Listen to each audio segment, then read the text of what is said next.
Why is the crash in retail so important?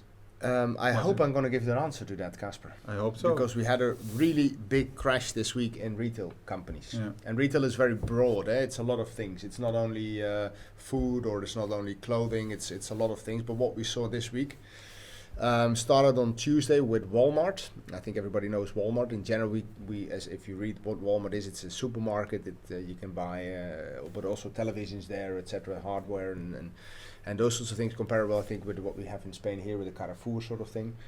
In general, Walmart is known for attracting the lower income people in the US. Lower income is that's not nice, but it's not the high. It's not a very expensive shop. They missed their earnings quite heavily. I have to look at my paper because I don't know them by head, but the earnings were 130 per share, and the expectations were 148. So that is quite a substantial drop or like a miss hit with what the analysts expected. If we look at a positive note, the sales grew, but of course due higher costs, they didn't have so much earnings at the end. They had to update their guidance, so of course that is what a lot of companies have to do now, because they expect that it will be a lot worse for the next couple of quarters that's ahead of them, and they only expect to increase their sales, so not the revenues. They only give one outlook, and that's why they were hit quite heavily, is that the sales will increase with 4%, but of course that doesn't say anything. If your costs are increasing with 10%, you still don't make any more money, of course. And what they said is also, and I think that's what we spoke about in one of the market reports before, is the stimulus checks have stopped in the US. And so where people were giving checks, and those checks, they misinterpreted a little bit the consequence of what would be happening with the economy. But it's in this case not the inflation, the most important driver. Also, of course, the inflation pressure, but what was for them, what they said in what I saw in their that the effect of the, I've written it down somewhere, the stimulus. They did not anticipate such a magnitude and shift after the stimulus was brought back. So they didn't. They would, of course, did calculate with some sort of impact, but not so big. And of course, then combine the stop of the stimulus with the higher prices, you see that people are still buying. So the average value of a shopping basket is more or less the same, but you do see that they're not buying so much like televisions and hardware. Yeah, what I also saw is that they have from the buy-in side, they have higher prices, maybe on average 10%. Yeah. And they don't calculate all the percentages through the retailer to the buyer, so their profit is shrinking. Exactly. 100%. Funny, however, if you look at one other company also in the retail sector, quite big. I think you mentioned it this morning, Home Depot. Yeah. They had actually really strong figures, and they beat all the estimates by 6%. The revenue climbed, so they of course had also higher costs, but they managed to earn a little bit more, and that was mainly due to the good weather in the US, because when the spring starts early, people start doing things up and around their house, and that has a direct influence on their activity. It's also because people are doing more themselves. Yeah, the DIY, do-it-yourself business. However, what is important, the stock is 30% down for this year, and even though they had a really good quarter, the stock hasn't picked up so much. The pandemic, and what they also said is on the outlook that, of course, when everybody was stuck at home, they started doing a lot of renovations. I did myself as well, but they. What did you renovate? I changed my bathroom and I knocked out the kitchen wall. Oh wow! Yes. You put a new one in place or not? No. I made a bar. Oh, okay. So it was not the outside wall. No, the internal wall of my kitchen to my living room. Yeah, okay. But they expect that the pandemic boom is over, obviously, because when the pandemic is gone, there's no. It's not gone. They expect that the pandemic boom. I was referring to the pandemic boom, and I made maybe the mistake. You're correcting me. Correct there. Have you seen now what's in North Korea is happening? Yeah. But on the other hand, Shanghai is loosening up a little bit. Yeah, so it's reopening. Yeah, it's going everywhere. I don't know with Corona. But why is it so important for the rest? Well, it's so important because for what will happen in the world, and of course that really made me think. 70% of the GDP in the US is retail. So if the retail sector starts in the United States starts I think that's the slowing answer. down, then obviously investors Oh, but have. that is the answer. Yeah. Repeat it because So 70% of the gross domestic product of the United States is retail. So Yeah. if the retail sector is not functioning, obviously that has a direct impact. And I found a really interesting article also is that of course the whole, if you look at the part of the food, there's a lot of comparisons to be made, and this of course we can talk about it for a very long time, between what happened in 2000s pre-financial crisis in 2008 and the current day food sector. I mean, if you know that 90% of all global grain is only held by 4 companies. So if one of those companies falls over, it's like with the same thing what happened with Lehman. Lehman fell over and had an impact on Dutch banks, Spanish banks. So there is a really big, how do you call that? correlation.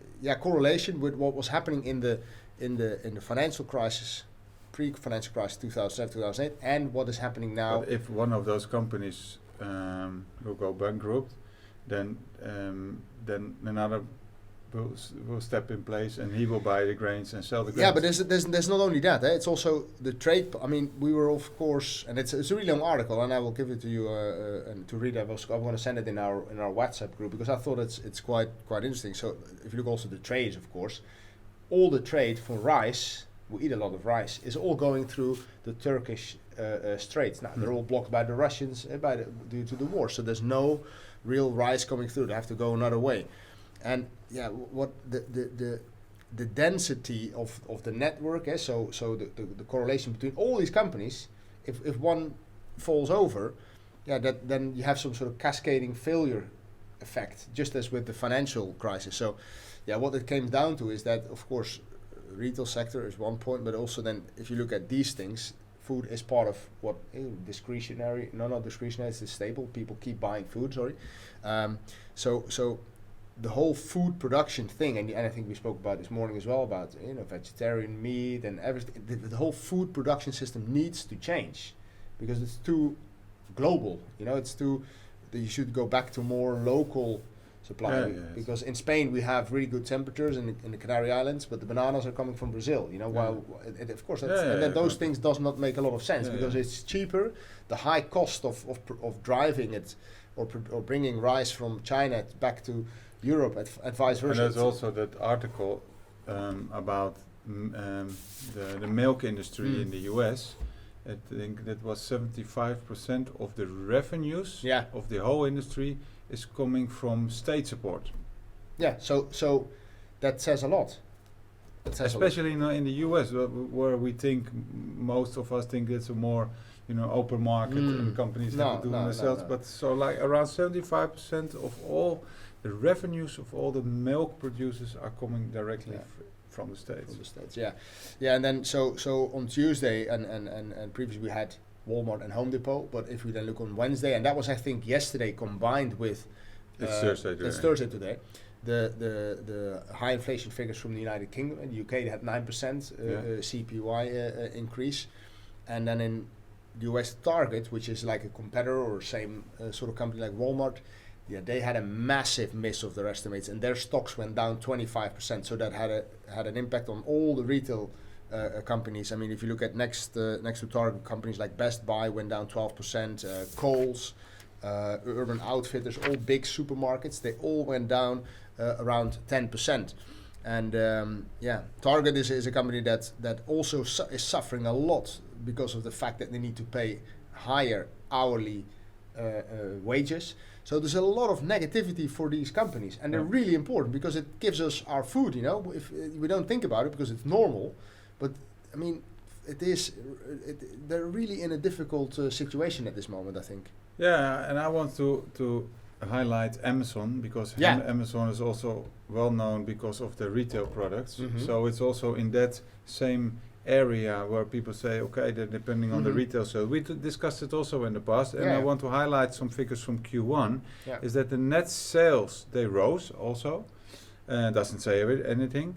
But they reported a loss of 3.8 billion. Yeah. And that's a lot of money, of course, but that was also not expected. But if you look at the company, and again, we talked about it in the past, they don't make the money from the packages that we order. That's from AWS, no, I think, Yeah. the cloud service. Yeah, there is the profit, and now they made a loss on the, and normally that was almost break even, but now they made a loss on the retail sector. But that was also pre-pandemic, so they had to hire a lot of new people, bought new cars, so that automatically they can let it go. But if you look at the cloud service, if you use a multiple of 15 times a sales multiple, and then you evaluate it at 67 billion, that's the trailing 12-month sales number. So if you expand it, then the market cap of Amazon is around 1 billion. And if you look at the 1 trillion. And 1 trillion, yeah. 1 trillion. And if you look at the market cap now, Yeah. I don't know, it probably it's a little bit lower, but on the estimations of this week, the whole retail business of Amazon was valued at $100 million. Jesus, yeah. $100 billion. Sorry, that's a little bit low. $100 billion. So 1/10 of the total value. Yeah, 10% of the market cap of. So they're just a cloud. So what you see also in this, if you are pushed in a certain area, in this case the retail area, you go down with the market. But if you are not completely operating only that sector, so not only in the retail sector, then you go down with it. So you can look at from a different perspective and see maybe this is this gives also opportunities, because cloud services is still growing. It's growing, yeah. But I don't think that retail will disappear, or will not grow anymore. No. Because it's something normally what you say, what should you buy if you don't want to have a lot of risk? You look at consumer staples, you look at the Walmarts, you look at those sort of companies. And then you maybe leave behind the discretionaries, which are the Louis Vuittons and the more expensive brands, but companies like Coca-Cola, Walmart, Nestle, they're normally always good, solid companies. Yeah, but it's an alarm, it's a sign. Yeah. And they say, okay, what you said, in the 70% of the GDP in America is the retail sector. That's why it's so important. If that's going down, then probably you will have an economic problem coming up. Yeah, absolutely. Problems also gives opportunities. Oh, absolutely. In the end, everything always is fine. And if it's not fine, you're not at the end. I think that was it for the week, no? That was the end. I think, be careful out there. We're really, really rough territory. Taco also shared this morning that the VIX is above 30% again. And the VIX itself has also been very VIXy, very volatile. So, be careful. Good luck, and we'll see you next week. Thank you.